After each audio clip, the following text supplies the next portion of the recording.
नमो नमः। आदित्य की आज की क्लास में आप शामिल हैं संधि के प्रकरण के साथ। आपको पिछले वीडियोज में हम बताए थे संधि किसे कहते हैं, संधि कहाँ होती है और कौन कौन सी संधियां होती हैं।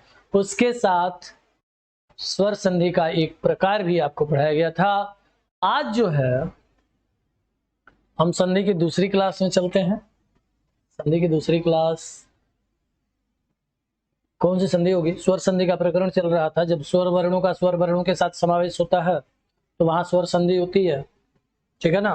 तो इस चीज को जो है आप देखेंगे, ठीक। तो इसके लिए आपको आना पड़ेगा कहाँ पे, संधि के प्रकरण में। और संधि के प्रकरण पे जो है स्वर संधि के अंदर में हम आपको पढ़ाएंगे गुण संधि। आज की क्लास गुण संधि, और हम आपको सूत्र बता चुके हैं गुण संधि का सूत्र क्या होता है। फिर भी यहाँ लिख रहे हैं, हमने आपको पहले भी कहा था कि एक ही चीज को हम 2 बार लिखने का प्रयास कर रहे हैं, सिर्फ इसलिए ताकि आपको वो चीजें याद रहें। एक बार वहां पढ़ेंगे आप, पुनः एक बार यहाँ पढ़ेंगे, ठीक है। गुण संधि का सूत्र है आद गुण, ठीक है। और कहता क्या है ये, तो कहा कि अ या आ के बाद जब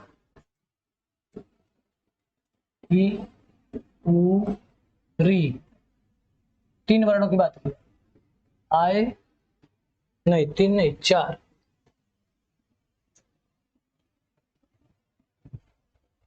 यहाँ री को भी ग्रहण करेंगे। इक प्रत्याहार है, तो कहा कि अ या आ के बाद जब इक प्रत्याहार आता है, यूरिल री आए, तो क्या होता है? का गुण होता है। क्या होगा? गुण होता है,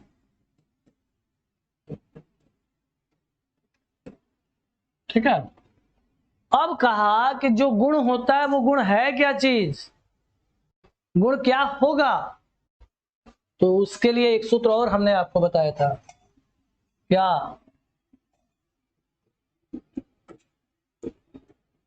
अदिंग गुण, अर्थात अ और इंग। तो इंग प्रत्याहार में कौन कौन से वर्ण आते हैं? वो दो ही आएंगे, ए और ओ। तो कहा अ ए ओ की जो है क्या होती है? गुण संज्ञा होती है। यानी गुण जब होगा तो अ ए ओ ही होगा। अ आपको एग्जाम्पल में नहीं मिलेगा, ए और ओ मिलेंगे। तो कहा अरे ए और ओ कहाँ गुण होते हैं? तो उसके लिए यहां देखिएगा कि अब देखिए अ या आ के बाद, ठीक है, ई के साथ आप बड़ी बना चुके हैं। कहाँ? दीर्घ संधि में। ई या ई, इनके बाद यदि ये आ जाएगा तो गुण होगा ए, और अ या आ के बाद उ आ जाएगा। उ के साथ बड़ा उ भी आप दीर्घ संधि में बना चुके हैं, तो उनका आंसर आएगा ओ। तो ए और ओ हो गए। ए और ओ की कौन सी संज्ञा? तो कहा गुण संज्ञा। रिपीटेड का क्वेश्चन है, गुण संज्ञा के वर्ण कौन कौन से होते हैं, ठीक है। अब कहा कि अ या आ के बाद री आएगा,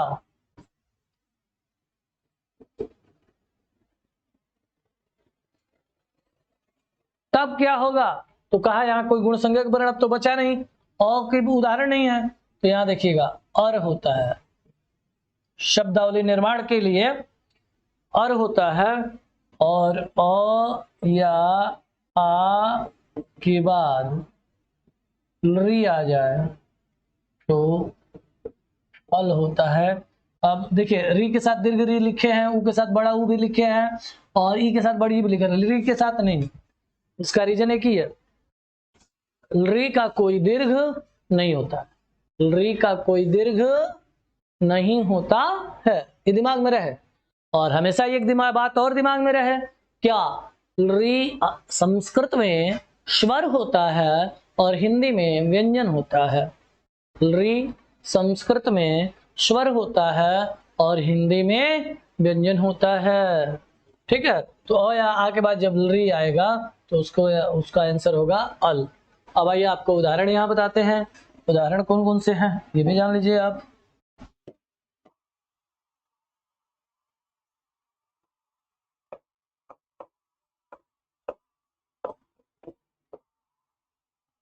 ठीक है,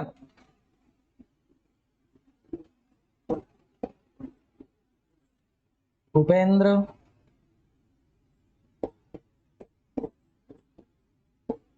गणेश,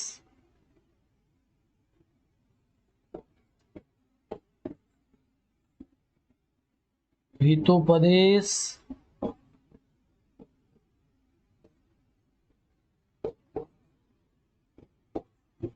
महोत्सव,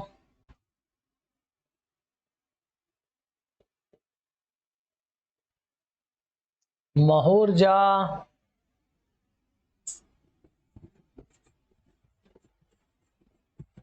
देवर्षि,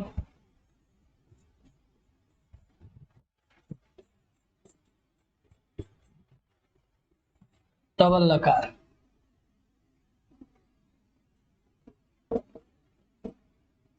और याद रखिएगा सीटेट में यही पूछेगा आपसे।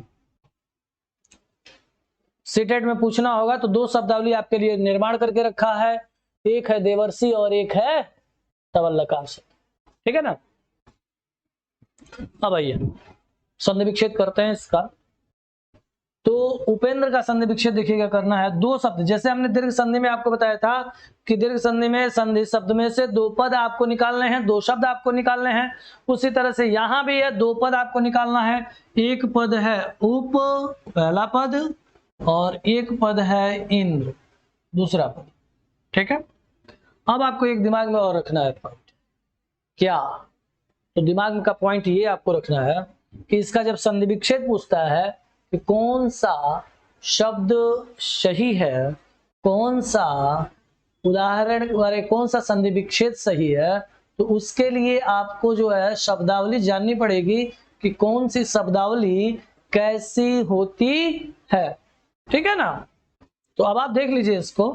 उप इंद्र, एक शब्द प्रयोग किया उपा इंद्र, एक शब्द प्रयोग किया उप इंद्र, और एक शब्द प्रयोग किया उपा इंद्र। अब इसमें आप कंफ्यूजन में जी रहे हो। कहा है कि अ के साथ ई जुड़ेगा तब भी ये होगा, आ के साथ ई जुड़ेगा तब भी ये होगा, उप में प के साथ बड़ी ई जुड़ जाएगा तब भी ये होगा, अ के साथ बड़ी ई जुड़ जाएगा तब भी ये होगा, और आ के साथ बड़ी ई जुड़ जाएगा तब भी यही होगा। यानी प्रत्येक कंडीशन का जब आंसर हम निकालने चले हैं तो ये आंसर हमको प्राप्त हो जाएगा। अब हमारा कौन सा ऑप्शन सही है ये बस आपको जानना है। अब याद रखिएगा पहला वाला ऑप्शन आपका सही होगा। कैसे होगा इसकी भी जानकारी ले लीजिए। पहला वाला ऑप्शन कैसे सही होगा जानिए। उप उपसर्ग है, क्या है?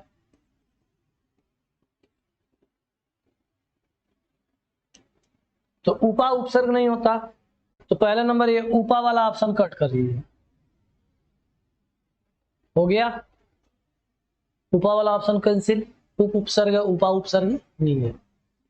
अब आइए इंद्र का ई हमेशा छोटी ही होता है, तो यहां भी था और यहां भी था, तो यहां उपा के साथ ये भी कैंसिल हो गया।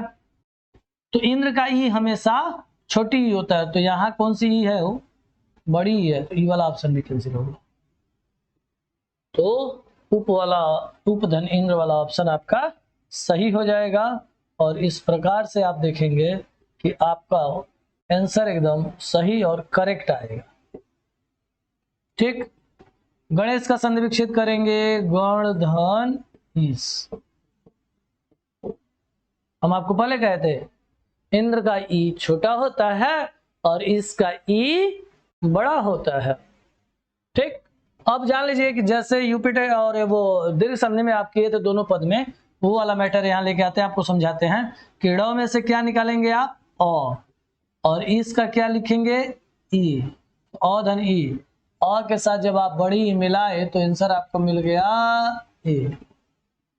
ठीक, तो यहां हो जाएगा ए। ए का मात्रा ऐसे लगती है। अब आपका सवाल होगा गुरुजी की उपधन इंद्र में भी था, जैसे हम उपधन इंद्र वाला ये ऑप्शन दिए थे ना, तो प का और इंद्र का ई इसके बाद भी आया है तो यहाँ ए हो जाना चाहिए, लेकिन यहाँ कहा कि इंद्र का ई जो है वो गलत है, सही नहीं है। इंद्र में हमेशा कौन सी होती है, छोटी ही होती है, बड़ी ही नहीं होती। इसके लिए आपको हमने पहले भी कहा है कि आपको शब्दावली जानना पड़ेगा, कौन सी शब्दावली किस तरीके में होती है। ठीक, तो अ धन ई बराबर क्या हो जाएगा, ए। तो अब देखिए आपके पास बच गया गण, ड़ का हलंत हो जाएगा, का है और निकल चुका है, और ई से मिलकर के एक नया वर्ण बना चुका है, तो गण में ड़ हलंत हो जाएगा। आंसर आपका जो आया है वो लिख लीजिए, और शेष आप में इसमें से ई निकाल दिए तो केवल क्या बचा है, स बचा है। तो अब यहाँ पे आप केवल स लिख देंगे, जोड़ देंगे आप। जब व्यंजन के साथ ए जुड़ेगा तो मात्रा रूप में आ जाएगा, तो बन जाएगा गणे, स ये है आपका गणेश।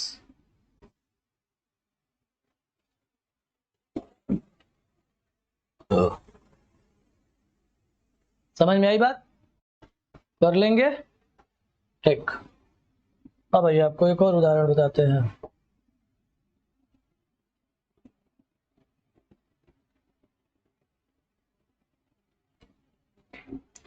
हितोपदेश में दो शब्द है, एक हित है और एक उपदेश है। त का अ और उपदेश का उ, तो अ धन उ, अ के साथ छोटा उ लगाएंगे तब भी हमारा आंसर क्या आएगा, वो आएगा। तो अ धन उ बराबर, उपदेश का उ हमेशा छोटा उ होता है, ऊर्जा का उ हमेशा बड़ा उ होता है। तो यहां बनाया है, कौन सा शब्द बनाया है पता है, महोर्जा बनाया है, सूर्योर्जा बन जाएगा। लेकिन भूर्जा जो है, भूर्जा, भूजा नहीं, भूर्जा, वो यहां नहीं बनेगा, अभी आपको हम बता देते हैं।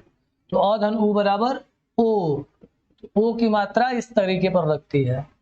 तो त में से अ निकाल दिए हैं तो हित का त हलंत हो गया, और उपदेश में से उ निकाल दिए हैं तो यहाँ आंसर लिख लीजिए ओ, अब पदेश आपके पास शेष हो गया, जोड़ दीजिएगा हितोपदेश। क्या हो गया, हितोपदेश।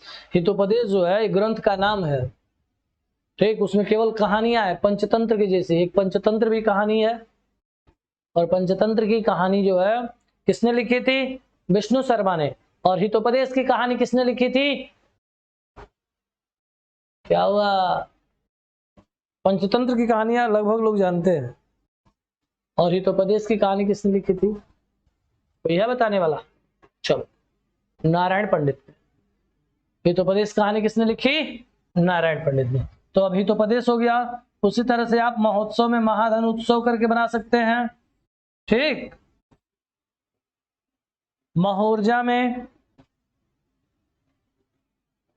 महाधन ऊर्जा, ऊर्जा का ऊ हमेशा बड़ा ऊ होता है, तो हा का आ और ऊर्जा का ऊ, तो आ के बाद जब बड़ा ऊ मिला तो आंसर हमको मिल गया ऊ, महोर्जा बन जाएगा। ठीक है, अगला पॉइंट आपको समझा दें, क्या है, देवर्षि।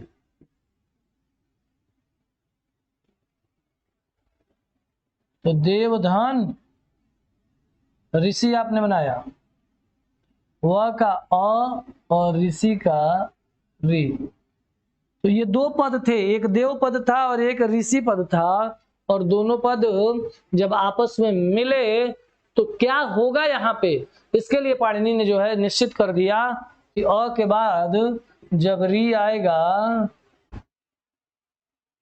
तो उसको गुण हो जाएगा क्या, और र हलंत रहेगा, ये दिमाग में रहे, र क्या रहेगा, हलंत रहेगा।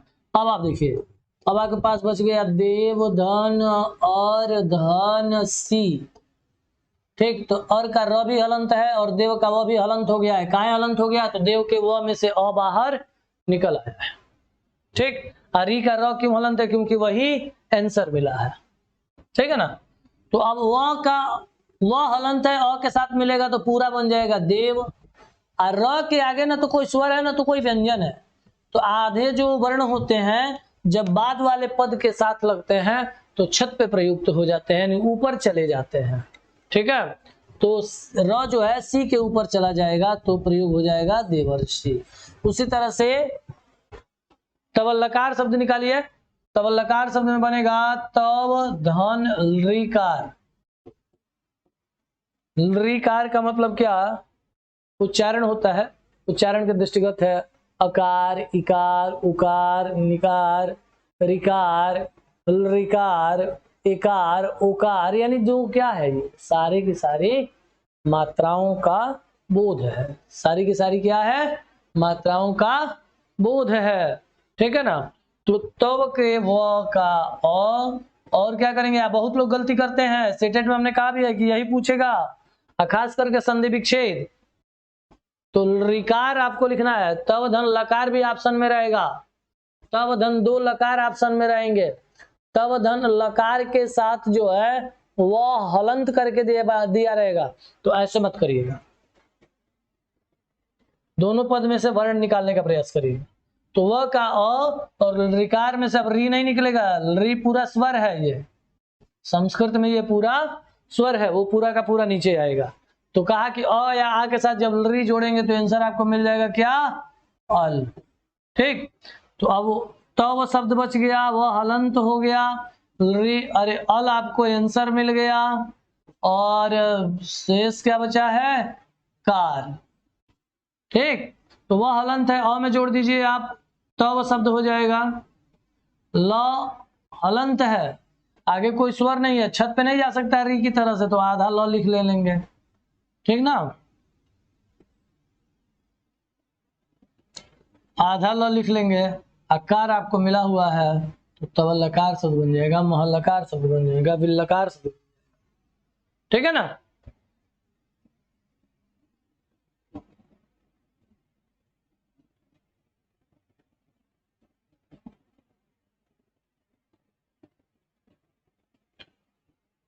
तो ये आपके उदाहरण हो गए उपेंद्र, गणेश, हितोपदेश, महोत्सव, महर्जा, देवर्षि, तवल्लकार शब्द, और इसको हमने आपको विस्तृत बता भी दिया।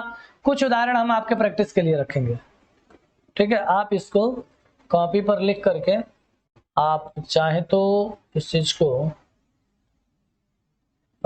सॉल्व कर सकते हैं, और नहीं तो आपको, और उसके बाद आप क्या करेंगे, उसके बाद आप काम एक ही करेंगे कि और भी शब्द लिख लीजिए आप, जिससे कि आप इस पे प्रैक्टिस कर सकें। ठीक है, हम लिख दे रहे हैं, आपका काम है इसका संधि विच्छेद करना। इसका तो हमने करके बता दिया, जो नहीं किए होंगे वो आप करिएगा, और इसके आगे कॉपी जरूर बनाइएगा, वीडियो जरूर उसको देखिएगा क्या हुआ है। अगला शब्द हम आपको दे देते हैं। ठीक है, कौन कौन सा शब्द होगा?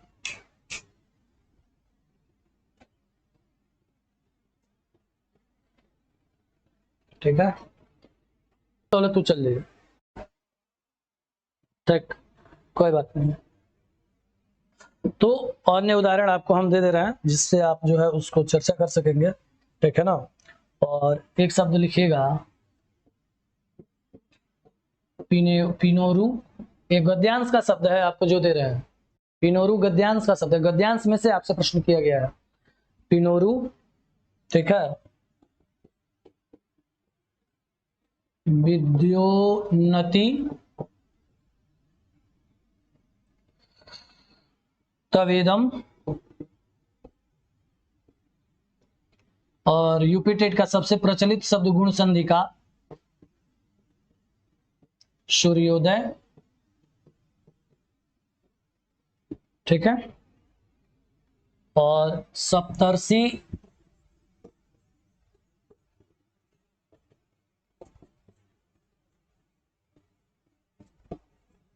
भुवनेश,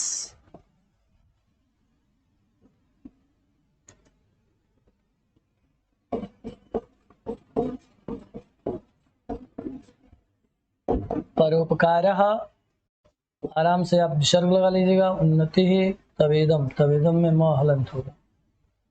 ठीक है, सूर्योदय, देवर्षि, भुवनेश। ठीक है, यहाँ भी आप चाहे तो इसको संस्कृत बना लीजिएगा, उपेंद्र, गणेश, उपदेश, और महोत्सव, महोर्जा, आकारांत में विसर्ग नहीं होता, देवर्षि तबल लकार, ठीक है ना। अगला जो शब्द आप लिखेंगे यहाँ पे परोपकार, वृक्षोपरि, अव्यय शब्द मिलेगा इसलिए विसर्ग नहीं होगा यहाँ पे। कुपोदकम, कुपोदकम, कुपोदकम, ठीक है। और गगनोर्ध्वम, गगनोर्ध्वम,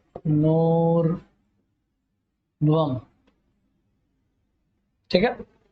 ये सब आपके लिए है, आप इस पे प्रैक्टिस करें, आप इसको हल करें, आप इसका संधि विच्छेद करें, और जो ना समझ में आ रहा हो शब्दावली को, आपको जो वीडियोस दिए जाएंगे जिस ऐप के द्वारा आपको जो दिए गए हैं, उस ऐप के आप डिस्क्रिप्शन में आकर के मैसेज आप छोड़ सकते हैं, डाल सकते हैं कि ये शब्दावली हमें समझ में नहीं आई, उसका हम पुनः आपको अगले वीडियो के ऐप के माध्यम से आंसर शीट आपको भेज देंगे, प्रोवाइड करा देंगे, ठीक है। गंगेश्वर,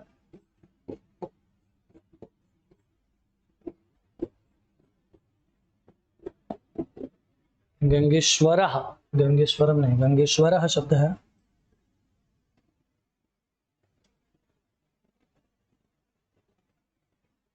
गंगेश्वरः, ठीक है। और एक है वसंतोत्सवः, वसंतोत्सवः, ठीक है। तो अब ये जो शब्दावली हमने आपको दिया ना, ये शब्दावली लगभग हमने आपको वो शब्दावलियां दी हैं जो कि परीक्षा के गद्यांश या पद्यांश के टॉपिक में से आपसे प्रश्न संधि के मामले में पूछ लिया जाता है, ठीक है।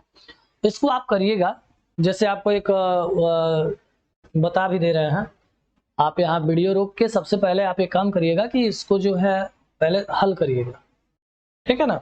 फिर हम आपको, आप हमारी फिर अगली वीडियोस को, अगली लाइन को सुनिएगा और उससे आंसर आप निकाल सकते हैं, ठीक है। जैसे पिनोरु का संधि विच्छेद जब करेंगे तो पीन धन उरु होगा, ठीक है। पिनोरु का संधि विच्छेद करेंगे तो पीन धन उरु होगा, उरु का मतलब होता है जंघा।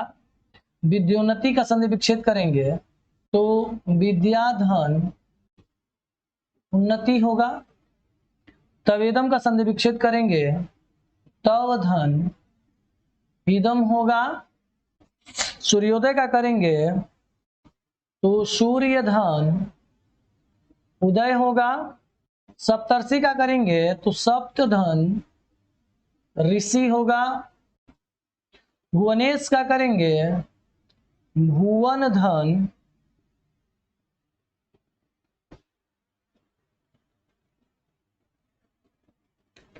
इसको आप उठाइए, यहां लिखिए भुवन धन ईश होगा। परोपकार का करेंगे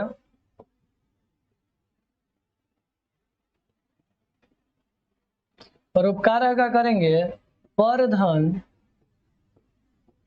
उपकार होगा। वृक्षोपरि का करेंगे तो वृक्ष धन ऊपर ही होगा। कुपोदकम का करेंगे कूप धन उदकम होगा, ठीक है। गगनोर्ध्वम का करेंगे गगन धन ऊर्ध्वम होगा। गंगेश्वर का करेंगे गंगा धन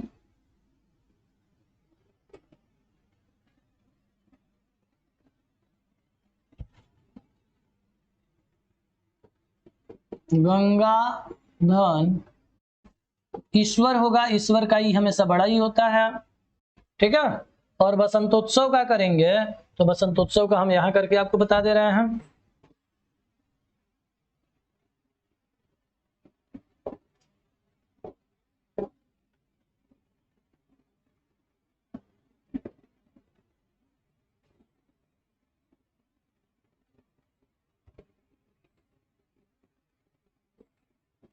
बसंत धन उत्सव होगा, ठीक है ना।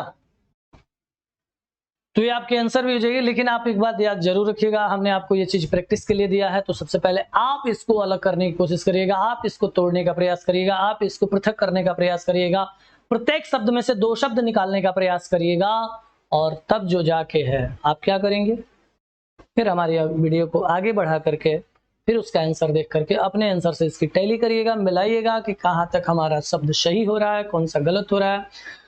गलत हो रहा है तो जहां गलत हो रहा है तो हमारे इस वीडियो को पहले पढ़िएगा एक बार, और पढ़ने के बाद पुनः इस वीडियो को रोक करके उन सारे शब्दावलियों को कॉपी पे नोट करिएगा, फिर उसका प्रयास करिएगा, और नहीं तो फिर ईयरफोन लगाइएगा और यही चीजें बार बार सुनिएगा। 2 ही काम कर सकते हैं आप। कौन कौन सा काम कर सकते हैं आप? एक तो कॉपी का हार्डवेयर प्रयोग कर सकते हैं हार्डवेयर, हाँ, कॉपी पे लिखेंगे, फिर उसका संधि विच्छेद करेंगे, फिर हमारे वीडियो को आगे बढ़ाएंगे, फिर हम उसका आंसर देखेंगे। एक पॉइंट। दूसरा पॉइंट हो गया कि एक बार हमने देखा शब्द का किया ट्रांसलेशन, खुद मन में किया, क्या तवेदम है तो तवधन ईदम नहीं होगा, तावाधन ईदम होगा।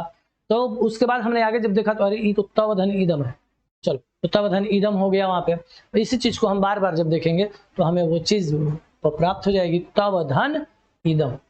ठीक, तो ये चीज आपके लिए है। और इसके बाद हम अगली संधि की तरफ बढ़ते हैं, और अगली संधि हमारी है, कौन सी संधि लिखी गई थी? वृद्धि संधि। हिंदी में लिखिए, अरे संस्कृत में लिखिए, वृद्धि संधि।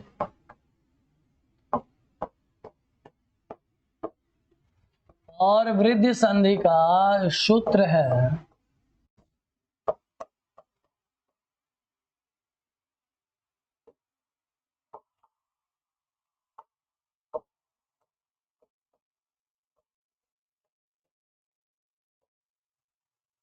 वृद्धि रेचि। वृद्धि संधि का सूत्र है वृद्धि रेचि। और वृद्धि संधि में आप जो है, आपको एक चीज और उदाहरण आपको मिलेगा। वृद्धि संधि का जो है बहुत ही शानदार आपसे प्रश्न रखते हैं वृद्धि संधि में। और वृद्धि संधि में आप यहाँ से देख सकते हैं कि वृद्धि रेचि सूत्र आ ही गया है, होगा क्या? तो सूत्र के अनुसार अर्थ दीजिएगा। कहा कि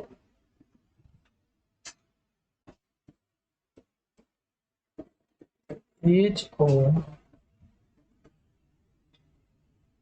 वृद्धि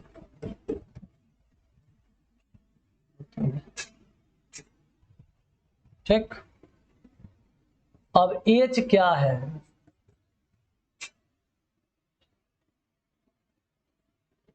ए ओ ए ओ। एच प्रत्याहार कहाँ से कहाँ तक बनता है? तो इसमें 2 सूत्र लगते हैं। वो कौन कौन से सूत्र हैं देख लीजिए।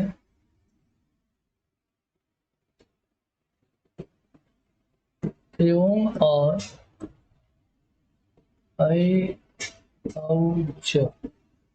तो ये 2 गुण संज्ञक वर्ण निकल गए थे, और ये 2 वृद्धि संज्ञक वर्ण कहलाते हैं। अभी हम लोग इसी का आंसर पढ़ रहे हैं, इसी चीज को देख रहे हैं। तो एवं जो है, न हलंत हट जाएगा, च हलंत हट जाएगा, तो बचेगा ए ओ ए ओ, ए ओ ए ओ। ठीक है, आप इस चीज को देख सकते हैं। ठीक, तो ये क्या चीज है?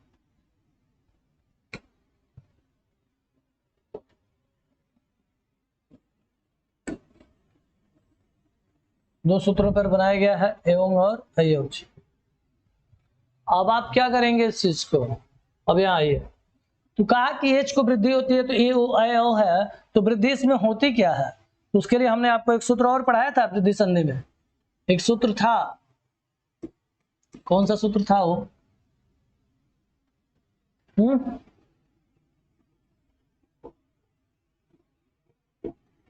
वृद्धिरादैच।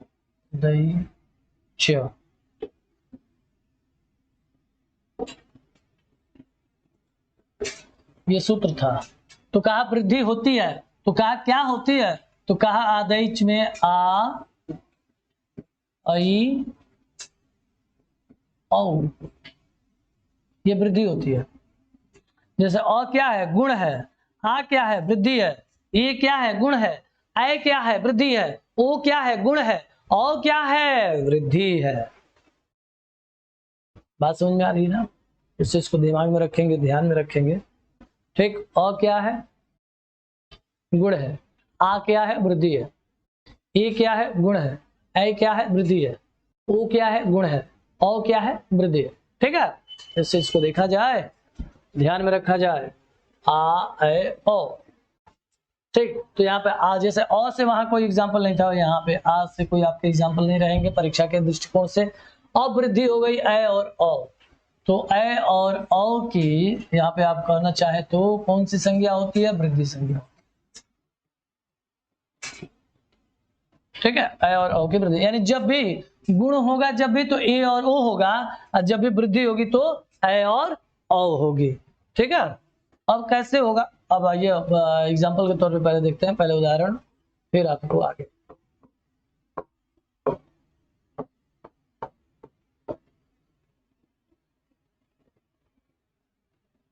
तो थोड़ा सा और संस्कृत में बनाते हैं।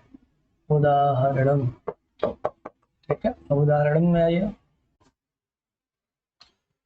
उदाहरण में लिखेगा सदैव ममैव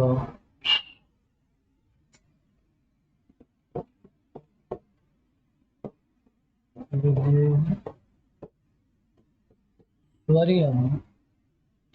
और ओके, एक लाइन में तभी समझा पाएंगे हम आपको, नहीं तो फिर ये मामला डैमेज हो जाएगा। ठीक है, यहाँ लिखेगा म मई व, और यहाँ लिखेगा विद्यै स्वरियम्। ठीक, उष्णोदकम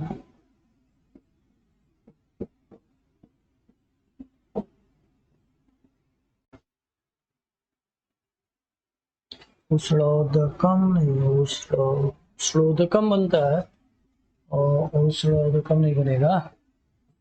ठीक है, उष्णोदकम बनेगा और पर जो है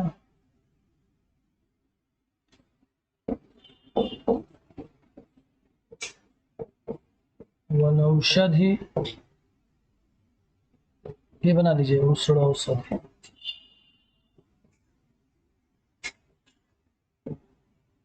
ठीक, अब इसका संधि विच्छेद करेंगे, इसमें से दो पद निकालेंगे, जैसे दो पद पहले वृद्धि और दीर्घ और गुण में निकालते आए हैं, तो उसमें से निकालेंगे। सदैव में जब निकालेंगे आप तो एक शब्द है सदा धर्म। अब अगर देखा जाए यहाँ पे आपको हम डायग्राम बना के एक पॉइंट पे दिखा दें, ये पॉइंट क्या है। तो कहा था अ या आ के बाद ये या ऐ आएगा तो वृद्धि हो जाएगी। ऐ मात्रात्मक ऐसे प्रयोग होता है, और अ या आ के बाद ओ या ओ आ जाएगा तो उसकी वृद्धि हो जाएगी, और उसका मात्रात्मक रूप ऐसे प्रयोग होता है। ठीक है ना? अब आप देख सकेंगे यहाँ पे कि आ के बाद ए आया है, सदा के दा का आ और एव का ए, प्रथम पद का अंतिम वर्ण, द्वितीय पद का प्रथम वर्ण। तो कहा कि आ के बाद जब ए आएगा तो हमारा आंसर हो जाएगा ऐ, दोनों को जोड़ देंगे तो हमारा आंसर होगा ऐ, मात्रा ऐसे लग जाएगी। अब आपके पास बच गया सद, वो भी दो हलंत। क्यों हलंत? तो द का जो स्वर था वो निकल गया है, द का जो स्वर था वो निकल गया है, तो द सद हो गया। आंसर है आपके पास ऐ। ठीक,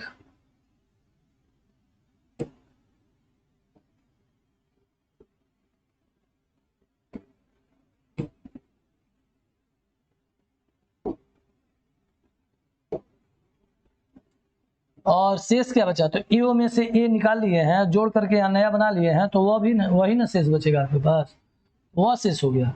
अब द में ऐ की मात्रा लगा लीजिए, क्योंकि व्यंजन के साथ जुड़ रहा है ना, द व्यंजन हो गया है, तो अब ऐ की मात्रा जुड़ गई और वह आपके पास है, तो सदैव हो गई। उसी तरह से मम धन एव और विद्याधन ऐश्वर्यम बना लीजिएगा। विद्याधन ऐश्वर्यम। वन औषधि में क्या बनाएंगे? वन धन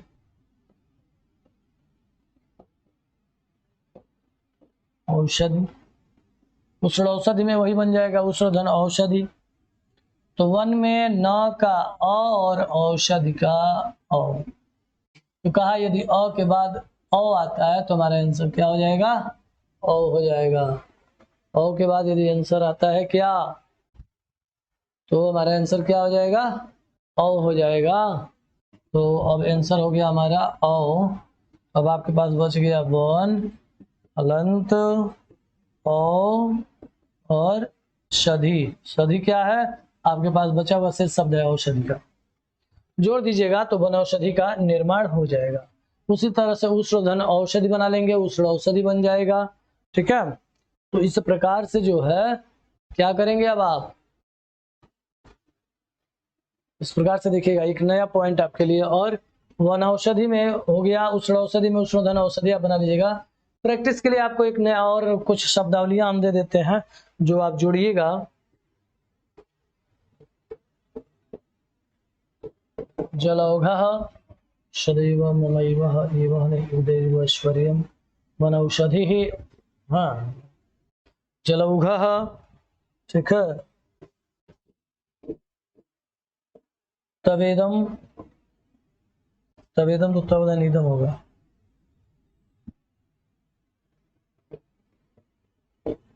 तवैव,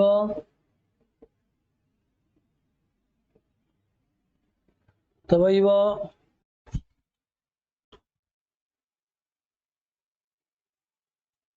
तवैव के साथ वनौकशः,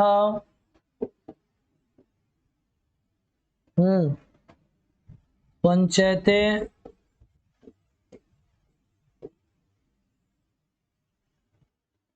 पंचैते के बाद अत्रैकः,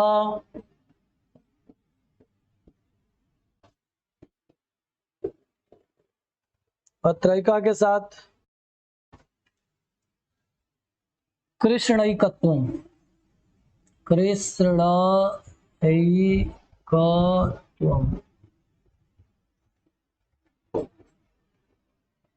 तो आप जो है इसका सेंटेंस और इसमें से बचे हुए शब्द, जैसे हमने ममैव का नहीं किया है, विद्येश्वरियम का नहीं किया है, उष्ण औषधि का नहीं किया है, तो ये जो शब्द हैं वो आपकी प्रैक्टिस के लिए हैं वृद्धि संधि के। ये शब्द कैसे तोड़ेंगे, कैसे अलग अलग करेंगे, किस प्रकार से इनको विभाजित किया जा सकता है, और विभाजित करने पर सही शब्द क्या होगा, ये और मोस्ट पॉइंट है आपके लिए।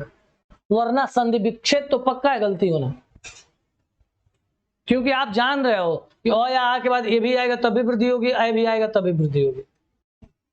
ठीक, तो अब अगर पूछ दिया कि ममैव में कौन सी संधि है, तो आप मम धन ऐव जो है ऑप्शन में रहेगा, तो कहोगे कि आप अ के बाद ए आता है तभी ए ही होता है, लेकिन अब ऐव शब्द नहीं है, एव शब्द है, तो इसको आपको जानना पड़ेगा, फिक्स है।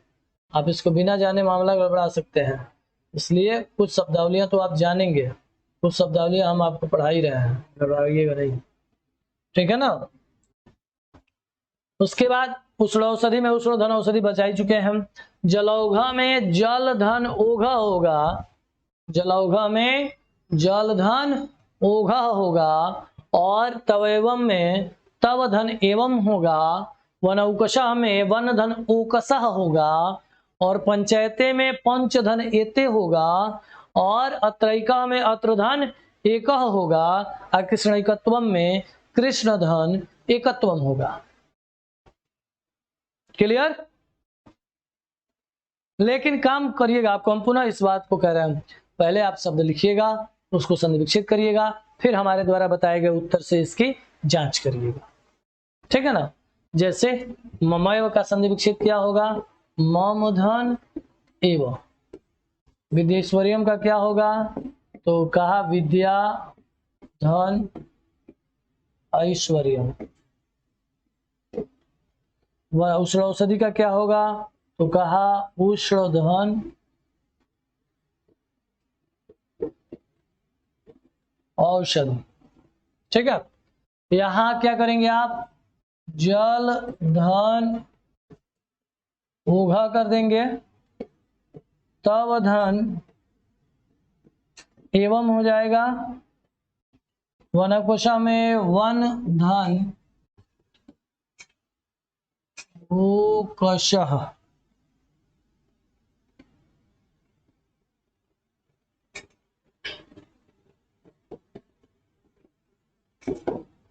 वन धन उकशा हो जाए, पंचायते में पंचधन एते हो जाएगा, अत्रैका में अत्र धन एक हो जाएगा, अकृष्णिकत्वम में कृष्ण धन एकत्वम हो जाएगा।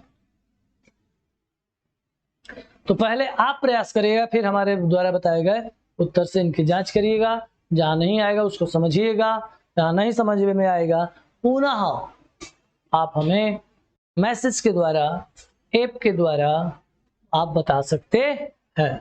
ठीक है, अब आइए अगली संधि की तरफ चलते हैं। अगली संधि का क्या नाम है, वो बताए किसी को, अगली संधि कौन सी होगी? ठीक है,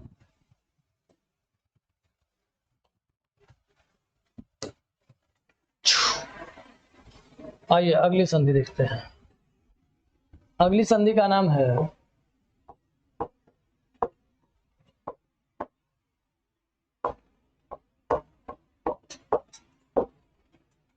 यण संधि। यण संधि का सूत्र हम आपको बता चुके थे कि यण संधि का सूत्र क्या है, तो कहा इको यण पच। इसको आपको हम बताए थे ये कौन सा अ है, तो ये खंडाकार अ कहलाता है। तो कहा यहाँ पे अगला पॉइंट कि इक के स्थान पर, ये संस्कृत में आता है, इक स्थाने यणो भवति अचि परतः, संस्कृत का भी लिख दे रहा है, इक स्थाने यणो भवति अचि परतः।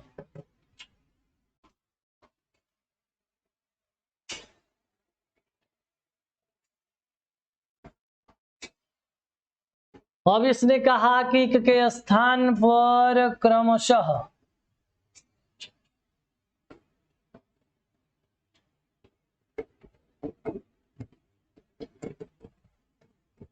यण होता है,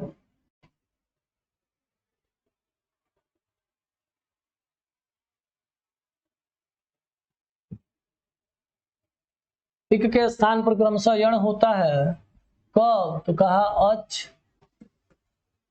बाद में हो तो।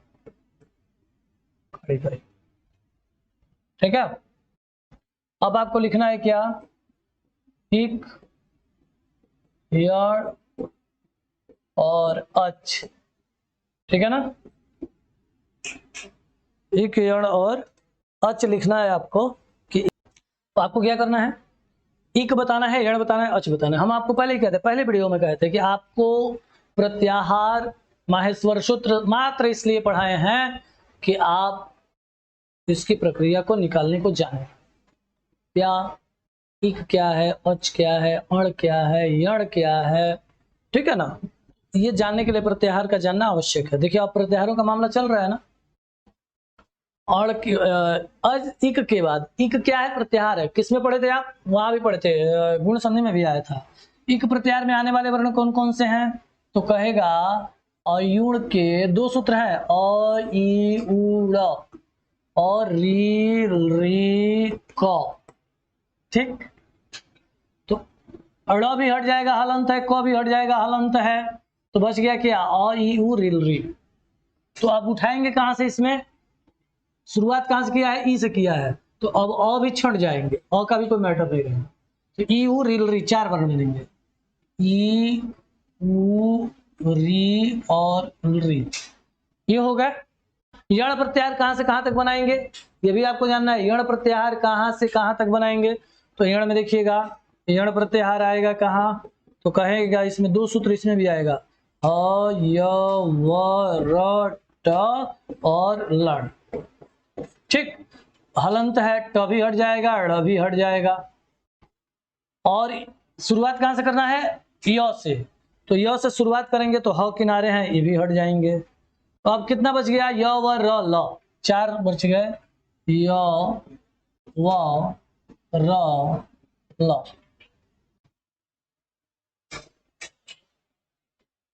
तो होता है यण, यहां कर दीजिएगा आदेश, एक पॉइंट आसानी हो जाएगी। तो अब ये ह य व र ल हो गए, यहाँ पे निकल गए। अब अच क्या है, तो आप देखेंगे उसमें 4 सूत्र आते हैं, अ ई उड़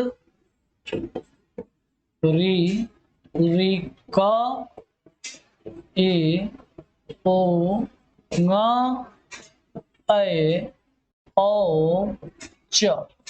अब क्या करेंगे, आप कहा कि हलंत वर्ण का ग्रहण नहीं होता है, अच प्रत्याहार को विस्तारित हमने कर दिया, 4 सूत्रों पर करना है।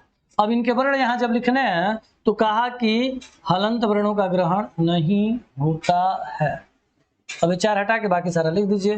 तो अब इसमें क्या आएंगे, अ ई उ री री ए ओ ए औ। ठीक, तो अब यहाँ पे होता आदेश होता है और समान शब्द जोड़ना पड़ेगा। देखिए आपको हम कैसे इस चीज को दिखा रहे हैं।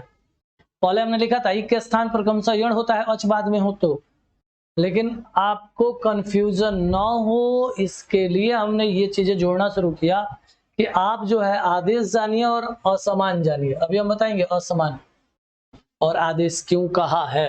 ठीक है, अब यहाँ पे आप आइएगा, लीजिएगा, यहाँ पे लिखिएगा क्या, उदाहरण। उदाहरण लिख लीजिए, फिर जो है हम आपको पुनः विस्तार से इस चीज को समझाते हैं। ठीक है, उदाहरण में सबसे पहले आपका क्या होगा जानते हैं, आपका अभ्युदय होगा। अभ्युदय माने विकास, तो आपका विकास होगा। ठीक है, और जब आपका अभ्युदय हो जाएगा तो ऑटोमेटिकली आप करने लगेंगे क्या,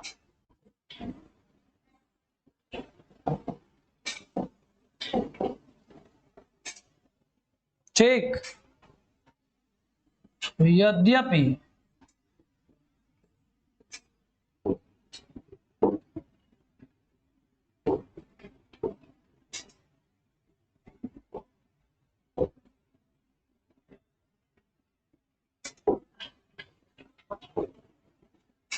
यद्यपि यद्यपि के बाद स्वागतम,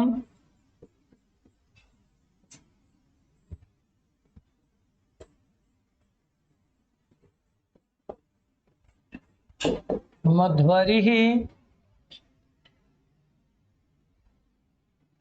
पित्राज्ञा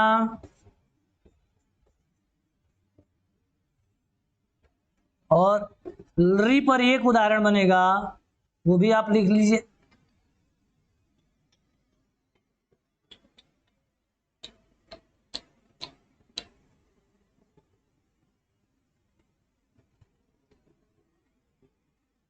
यहां एक साथ गायब आ जाइएगा।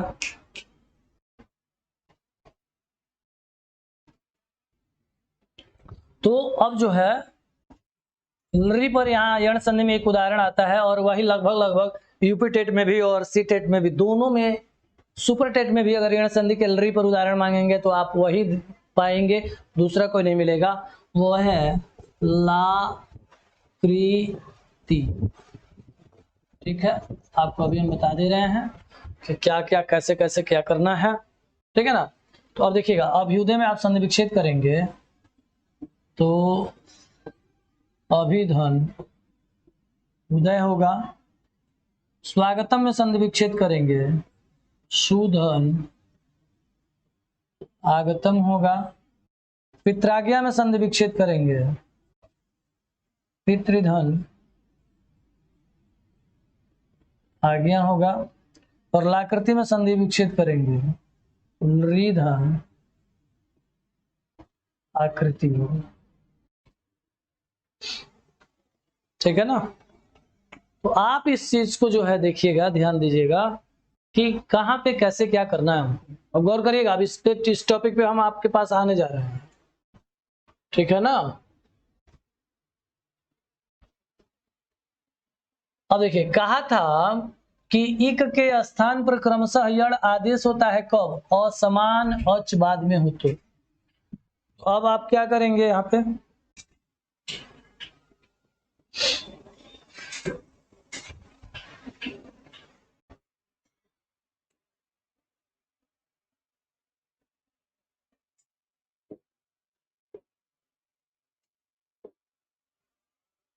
ठीक है ना। अब आप यहाँ क्या करेंगे, देखिएगा, कहा कि इक के स्थान पर, तो इक के स्थान पर क्या होगा? यण होगा। तो कहा कब होगा? तो कहा कि अच बाद में हो तो कहा कैसा अच? तो यहाँ कहा असमान अच। असमान की क्या चर्चा, क्यों चर्चा? तो ई उ रिल री इक में पढ़ा गया है, अच में भी ई उ रिल री पढ़ा गया है। तो ई के बाद यदि ई आ जाएगा, यहाँ कहा था ना इक के बाद अगर अच आएगा तो यण होगा, इक के स्थान पर यण होगा, अच बाद में आ जाए तो, यानी अच दूसरे पद में आ जाए इक पहले पद में आ जाए, तो इक के बाद यदि अच आ जाएगा तो याद रखिएगा, आपको बता देते हैं, लिखिएगा नहीं इसको, नदीस शब्द है, संधि विच्छेद करिए, नदी धन ईस हुआ। ठीक। तो अब नदी का ई जो है वो इक का ई हो गया, इस का ई जो है वो अच का ई हो गया। तो कहा कि इक के बाद अच तो है, तो करिए ना, ज्यों करने चलेंगे तब तक तुरंत अकह सवर्ण दीर्घ सूत्र आ जाएगा और वो कहने लगेगा नहीं ये मेरा है। काहे? हम में पढ़ा गया सवर्ण, सवर्ण माने समान, और जब समान वर्ण होगा तो दीर्घ संधि हो जाएगी, न कि यण संधि का प्रावधान होने लगेगा। ठीक। इसके लिए इसने क्या किया? असमान पढ़ा। इसके लिए इसने क्या पढ़ा? असमान का प्रकरण पढ़ा है। ठीक है ना। तो अब यहां पर नदीस वाला उदाहरण नहीं बनेगा। ठीक है। अब आइए, अब समझ में आया असमान क्यों कहा? इसलिए कि ई के बाद ई न आए, उ के बाद उ न आए, री के बाद री न आए, री के बाद री न आए। उदाहरण भी नहीं है री पे, लेकिन री के बाद री का तो उदाहरण है, पितृधन ऋणम पितृणम बना हुआ है। लेकिन कहा कि ज्यों अगर समान वर्ण आया तो वहां दीर्घ संधि होगी, न कि गण संधि होने लगेगी। ठीक। इसीलिए असमान की बात किया। आदेश क्यों किया? आदेश शब्द क्यों हमने जोड़ा आपके लिए, तो वहां आपको दिखा देते हैं, बता देते हैं यहाँ पे कि यहां देख लीजिएगा, ये है आपका प्रथम पद,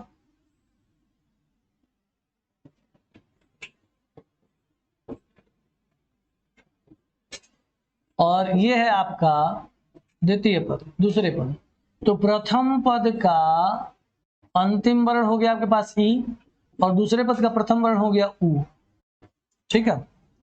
तो इसके पहले जो आपने संधि पढ़ी है ना, दीर्घ गुण यण, अरे दीर्घ गुण और वृद्धि, तो जो संधियां पढ़ी है आप, वो दोनों पदों में आपने ध्यान दिया होगा कि प्रथम पद और दूसरे पद के दोनों जो ये वर्ण होते थे वो दोनों मिला करके यहाँ जो बनाते थे वो एक साथ बनाते थे, दोनों मतलब एक दूसरे में मिल करके तब बनाते थे। लेकिन यहाँ कहा कि आदेश करना है। कब आदेश करना है? तो कहा इक के स्थान पर यण आदेश होता है कब? अच बाद में हो तो अब ये जो भी आदेश होगा वो किसके जगह पे होगा? तो कहा कि इक के जगह पर होगा। किसके जगह पर? इक के जगह पर। तो इक का क्या है? ई है। इक का क्या है? ई है। और अच का क्या है? उ है। तो कहा कि जो आदेश आपको करना है वो इक के जगह पे करना है, यानी प्रथम पद के अंतिम वर्ण में परिवर्तन करना है, दूसरे पद का वर्ण यथावत रहेगा, समान रहेगा, कहीं उसमें कहीं कोई दिक्कत नहीं आएगी।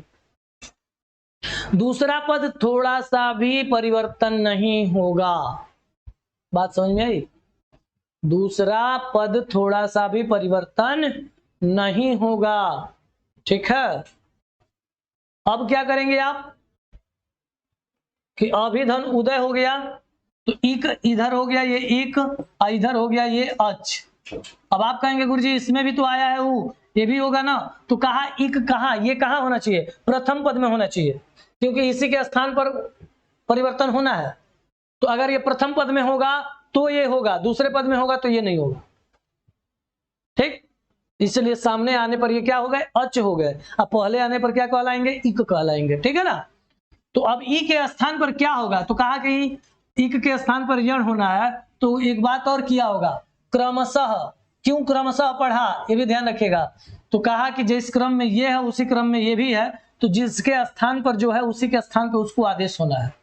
ठीक, ऐसा ना हो क्रमशः अगर नहीं कहते तो ई के जगह पे व भी होने लगता, ई के ऊ के जगह पे र भी होने लगता, री के जगह पे ल न हो करके र होने लगता। ठीक है, तो ये सारे प्रकरण होने लगते। इसके लिए क्रमशः कहा कि 1 2 3 4 ये भी है। ठीक है, 1 2 3 4 ये भी है। तो 1 के जगह पर 1, 2 की जगह पे 2, 3 की जगह पे 3, 4 की जगह पर 4, यही क्रमशः होता है। कहीं ऐसा ना हो कि 1 की जगह पे 2, 2 की जगह पे 3, 3 की जगह पे 4, 4 की जगह पे 1, ऐसा होने लगे। इसके लिए पढ़ा क्या, क्रमशः। तो जो भी होगा ई के स्थान पर जब भी होगा तो यह होगा, ऊ के स्थान पर जब भी होगा तो वह होगा, ई के स्थान पर जब भी होगा यह होगा, ऊ के स्थान पर जब भी होगा वह होगा, री के स्थान पर जब भी होगा र होगा, अलरी के स्थान पर जब भी होगा तो ल होगा। ठीक, बात समझ में आई, पल्ले पड़ा कुछ चारा ने। तो अब क्या करेंगे, अभी के ई के जगह पे अब कर देंगे य।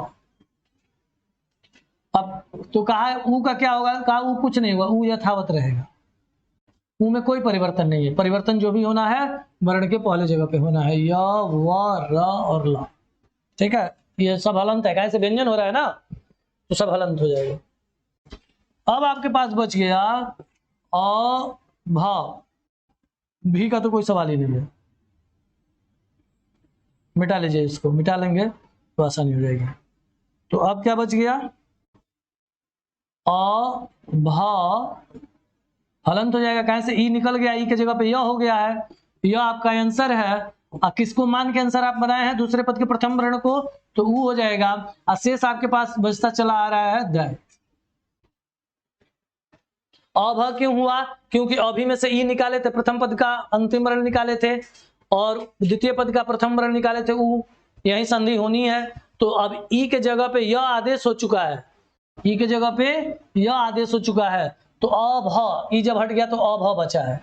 आज जो आदेश हुआ है यह, वह आपके पास हो गया। आज जिसको मान करके हुआ, प्रथम पद के अंतिम वर्ण को मान करके, प्रथम द्वितीय पद के प्रथम वर्ण को मान करके हुआ, वो हो गया ऊ, और दय आपके पास शेष है। तो भ के बाद कोई स्वर नहीं है कि भ को पूरा करें, तो अ भ हो जाएगा आधा लिखने के पक्ष में। यह आधा है लेकिन उसके आगे स्वर है तो ये मिल जाएंगे, तो ये बन जाएंगे यू, तो अभ्यू हो जाएगा। दय आपके पास शेष है, बच जाएगा अभ्युदय। ठीक, स्वागतम में आइएगा, स्वागतम का संधि विच्छेद करिएगा, ये बात समझ में आई। अभ्युदय के साथ अत्याचार का संधि विच्छेद कर दीजिएगा तो अतिधन आचार हो जाएगा। ठीक, तो ती का ई और आचार का आ, तो ई के स्थान पे यह कर दीजिएगा, आचार आ यथावत रहेगा। ठीक, तो अब इसको क्या करेंगे आप, इसको पहले मिटाइए फिर आपको हम अगला समझाते हैं।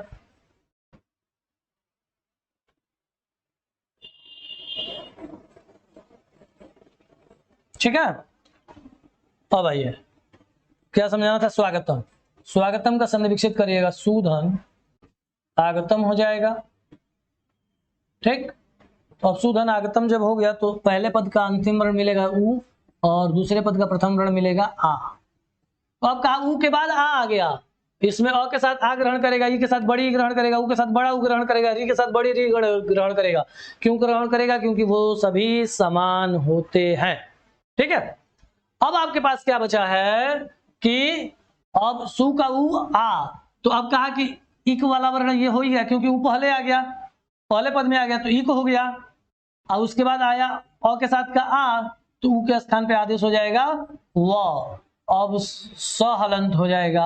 आंसर आपको वह मिल गया है, किसको मान के मिला है, आ को। गतम आपके पास शेष है, स हलंत है, आधा कर लीजिए, और वह हलंत है, आ के साथ जुड़ा है तो वाह कर दीजिए, और गौतम आपके पास शेष है, स्वागतम बना लीजिए आप। ठीक है, मात पित्राज्ञा कैसे बनाएंगे, तो संधि विच्छेद करिएगा, पितृधन आज्ञा, पितृधन आज्ञा, तो त्रि का री और आज्ञा का आ, तो री के स्थान पे क्या आदेश हो रहा है, र आदेश हो रहा है, तो री के स्थान पे र करिएगा। ठीक, अब आपके पास बच गया पीत, तो हलंत है, आगे र भी हलंत आपको प्राप्त है, किसको मान के प्राप्त है, तो आ को मान के प्राप्त है, और शेष क्या है, तो गया है। ठीक, अब देखिएगा यहां क्या करेंगे, तो र में आ पहले नहीं मिलाएंगे,